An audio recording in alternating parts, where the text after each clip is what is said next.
28% of men struggle to talk about mental health at work out of fear of losing their jobs.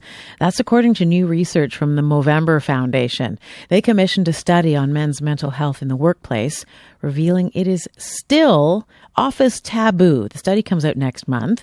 It also surveyed men from the UK, Australia, and the United States. Mitch Hermansen is a spokesperson with Movember who joins me now. What is behind this? Why are men struggling with discussing mental health at work? That is a great question. And that's exactly why we did this survey. I think in Canada, it's been clear over the past few years, there's been a lot more conversation and awareness around the topic of mental health and getting people to talk about it.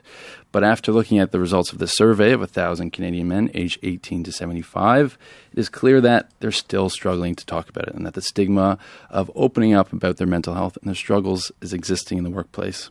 What are the barriers that you hear about? What kinds of barriers are holding men back from feeling confident to have that candor? Right. I think that's tough to say specifically. I think generally men historically were not the best at talking about things, and were raised we kind of burden under this stereotype of this masculine stereotype that we need to tough it out, suck it up, be tough and strong, and not open up about these kinds of things. And I think that we're taught that from a young age, and that carries through to the playground, to the sports field, eventually to the boardroom. And you're seeing it in this study that men are still not comfortable reaching out. 1/3 of Canadian men worry that they might be held back from a promotion if they open up about their mental health.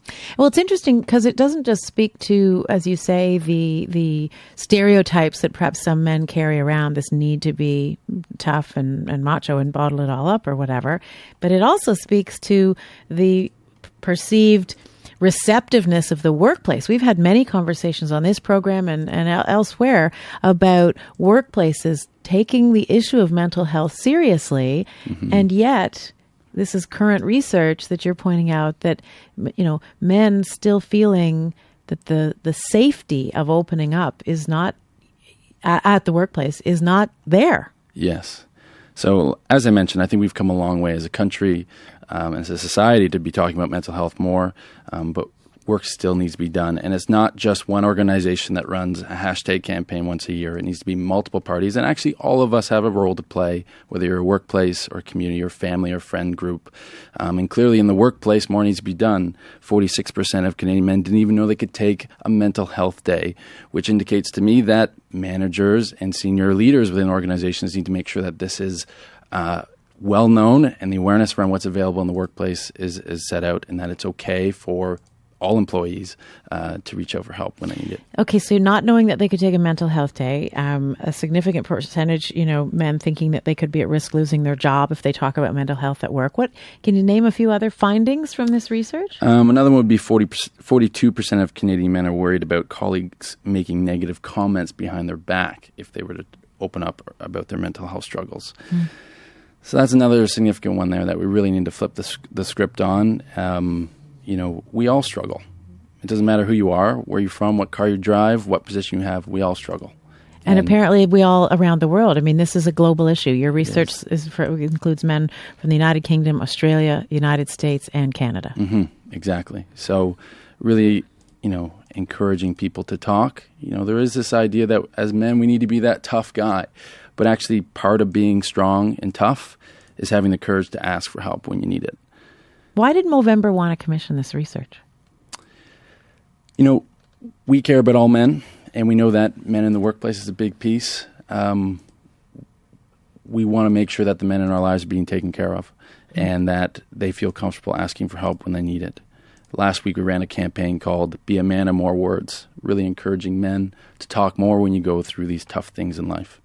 In addition, I think there's room for all of us, all Canadians, to be there for the men in our lives. If you see someone in your life that's struggling, reach out to them, have a conversation, ask the deeper question, ask the second question. How are you doing? No, but really, how are you doing?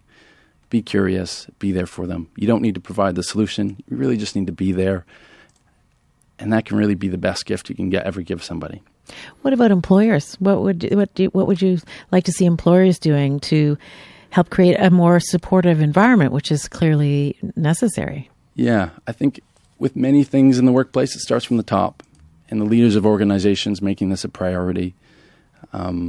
demonstrating that they themselves believe in this, that their employees should be taking time for their mental health, that mental health is as important as their physical health, and supporting all employees coming forward, whether they're struggling. Did this surprise you, the data, you personally? I mean, does this fit with men that you know, guys, their comfort with talking about struggles at the workplace? How did this resonate for you personally? It doesn't really surprise me. We know we've come a long way. Movember, this is a big thing for us. Not a lot of people like to talk about mental health or suicide today. Suicide's a huge problem for men. 75% of all suicides in Canada are by men. It is the second leading cause of death for men between the ages of 15 and 44. Nobody likes to talk about this. But that's why Movember got involved. We need to be there for our fathers, our sons, our grandfathers, and that's why we're taking action.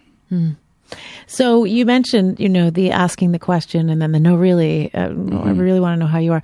What do you say to people sort of out? I mean, I hear you saying, this help starts at the top, modeling within the office. But outside the office, how do we address this issue, all of us? Yeah, great question. I think in Canada, we're not taught about mental health, not in our public schools, not in universities, not really in our workplaces.